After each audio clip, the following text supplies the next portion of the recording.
اکبر، دور نزدیک سے آنے والوں، اللہ ذکر رسول کی محفل کے صدقے ہمیں اور آپ کو ہر مصیبت سے بچا لے، ہر تکلیف سے بچا لے، ہر بلا سے بچا لے۔ لیکن اللہ اکبر، اب ذرا توجہ فرمائیں، جب دنیا کی مصیبتوں میں کبھی دوست مدد کرتا ہے، کبھی ماں مدد کرتی ہے، کبھی باپ مدد کرتا ہے، کبھی بھائی مدد کرتا ہے، کبھی بیٹے مدد کرتے ہیں، کبھی بیوی مدد کرتی ہے، کوئی نہ کوئی مدد کے لیے آ جاتا ہے، تو بھی دنیا کی مصیبتیں کتنی تکلیف دہ ہیں۔ مثال کے طور پر اللہ نہ کرے اگر کسی کی کمر میں درد ہو، کیا وہ بیٹھ سکتا ہے؟ نہیں بیٹھ سکتا۔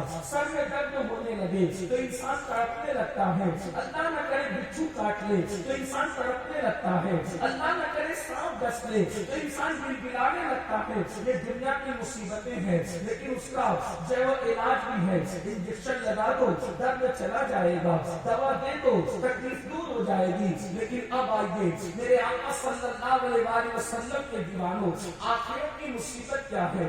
آخرت کی مصیبت کو عذاب الہی کہتے ہیں، اللہ کا عذاب کہتے ہیں، اللہ کی پکڑ کہتے ہیں۔ اور اللہ اکبر، اللہ کا عذاب جو آخرت میں تیار کیا گیا ہے، کن کے لیے تیار کیا گیا ہے؟ قرآن کہتا ہے ان الفجار لفی جحیم، جو اللہ کے نافرمان ہے، فاسق و فاجر لوگ ہیں، اللہ نے ان کے لیے جہنم تیار کر رکھا ہے۔ اور اللہ اکبر، یہ جہنم کیا ہے؟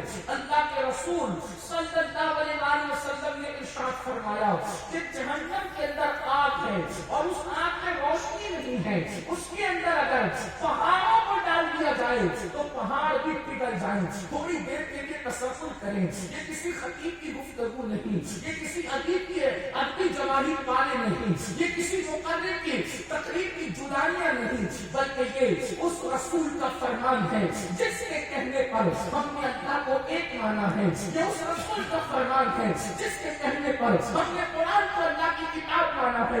تھوڑا تصور کرو، اندازہ کرو، میرے بھائیوں اور بہنیں موجود ہیں تو ان کی بھی توجہ۔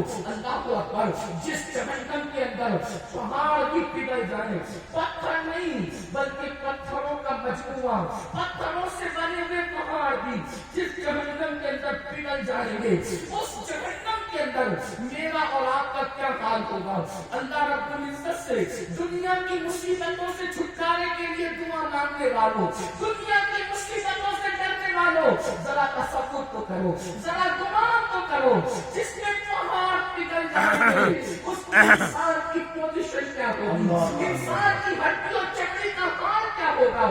اب آئیے ذرا ٹھنڈے دل کے ساتھ اللہ اکبر، ایک حدیث پاک جو کئی احادیث کا مجموعہ ہے، اس کو ذرا توجہ سے سن لیں اور میری گفتگو مکمل ہوگی۔ اللہ اکبر، میرے اور آپ کے آقا مصطفیٰ جان رحمت صلی اللہ علیہ وسلم جب معراج پر تشریف لے گئے، حضور علیہ السلام نے جب سفر معراج کیا، ہم معراج کا جشن مناتے ہیں، آپ نے بھی معراج النبی کے جلسوں میں شرکت کی ہوگی۔ وہ معراج کا سفر جس پہ براق پر بیٹھ کر آقا بیت المقدس تک گئے، پھر آسمانوں تک گئے، اس کے بعد جبل سدرہ پر گئے، اس کے بعد عرش پر گئے، اس کے بعد لامکہ پر گئے اور اللہ کا دیدار کیا۔ اللہ اکبر، ہمارے آقا علیہ السلام نے ماتھے کی آنکھوں سے اللہ کا دیدار کیا اور ارشاد فرمایا انی رأیت ربی، میں نے اپنے رب کو دیکھا۔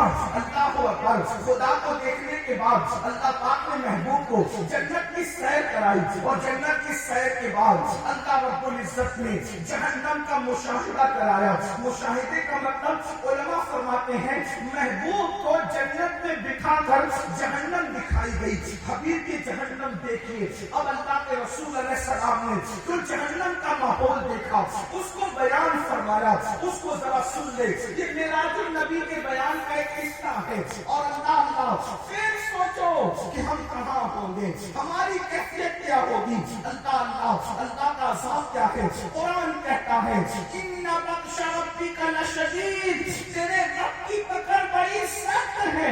اللہ کی پکڑ سے ڈرو، اللہ کی پکڑ سے ڈرو، اس لیے کہ جب وہ پکڑ کرے گا، جب وہ عذاب دے گا تو بھائی کو پتہ بھی نہیں چلے گا، باپ کو پتہ بھی نہیں چلے گا، ماں کو پتہ بھی نہیں چلے گا۔ میرے امام کہتے ہیں ان کے سوا رضا کوئی حامی نہیں جہاں، ان کے سوا رضا کوئی